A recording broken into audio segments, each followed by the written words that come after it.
One thing I really want to say, and I want to make this very clear to all my viewers out there. I love hip-hop. I grew up with Big Daddy Kane, you know, the Jungle Brothers, Tribe Called Quest, De La Soul, Kwame, whoever you want to talk about in hip-hop. I listen to their music. I party to their music. I listen to hip-hop to this day. I sometimes feel bad for criticizing hip-hop. But I guess what I'm trying to do is to get us men to just take a hard look at ourselves. So I raised money, bought a video camera, hired a film crew, and began my journey to examine the representations of manhood in hip-hop culture.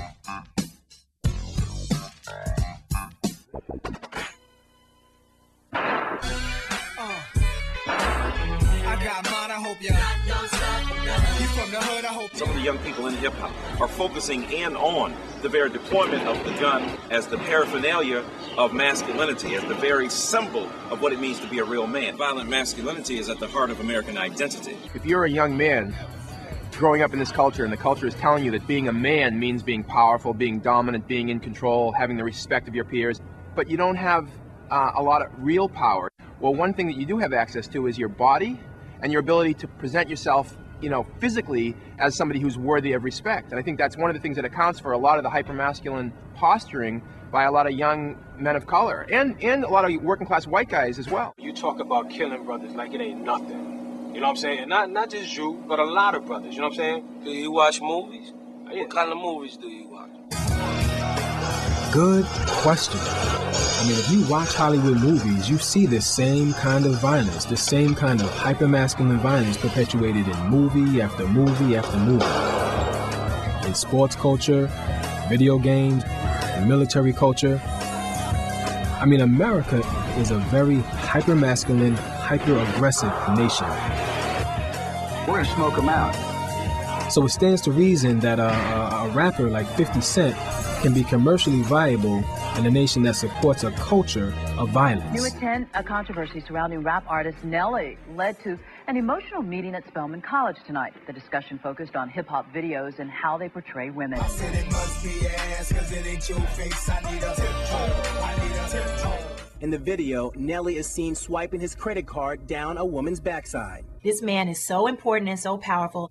And these women, conversely, are so dime a dozen, or I guess a dime for 2 dozen, you know, if there's 24 women standing around, that they don't matter. They're just eye candy. They're worthless. You have any problem with, like, rappers calling women bitches and hoes and stuff like that? Nah, because tell you the truth, some of them is bitches, see? It's not really directed towards you personally. It's just what they say. Sex sells. I think a bitch is a bitch. It's funny when I hear women say, when these rappers are calling, you know, women bitches and hoes, they're not talking about me.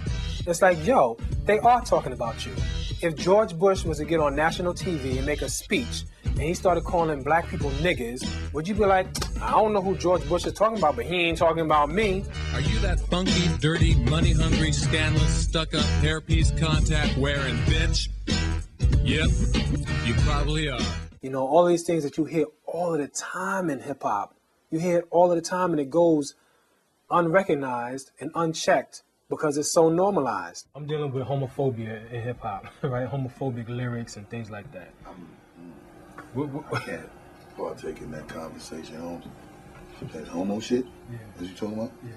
I can't even talk to you about that. The only way that you can be a man, a black man, a Latino man, is to be hard, you know what I'm saying, to denigrate women, to denigrate homosexuals, to denigrate each other, to kill each other. There's something wrong with that. 70% of the buying community now is a white community. The white people want to hear that killing, haven't you? It appeals to our sense of learning about other cultures and wanting to know more about something that we'll never probably experience. It's my style. I mean, you guys, colored people, can say that it's their music, but man, I can get down to it just as much as they can. Who are you, man? Did you just say colored people?